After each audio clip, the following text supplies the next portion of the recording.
ही आहे भारंग. ही पावसाळ्यातच मिळते. आणि मी हे असे इथे सगळं पानं काढून घेतली आहेत भारंगीची. आता ही स्वच्छ धुणार. आता काय करणार, ही पानं स्वच्छ मी धुवून घेतली आहेत.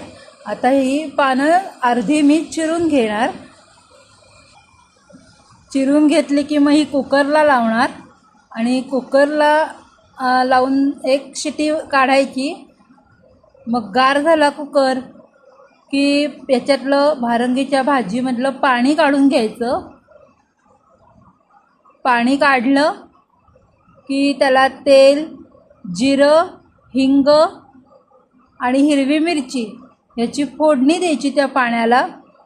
ती फोडणी देऊन झाली की मग वरनं ताक ओतायचं. ताक वरनं का ओतायचं, नाहीतर ते फाटतं, म्हणून हे पाणी परत गरम नाही करायचं. तर ते फोडणी देऊन झाल्यावरती ताक ओतायचं आणि मग त्याच्यानंतर मग मीठ घालायचं आणि ते पाणी तसंच प्यायचं. ते पोटासाठी अतिशय उत्तम असा हा उपयोग आहे. कारण ह्या भाजीचं पाणी पोटासाठी खूप चांगलं असतं.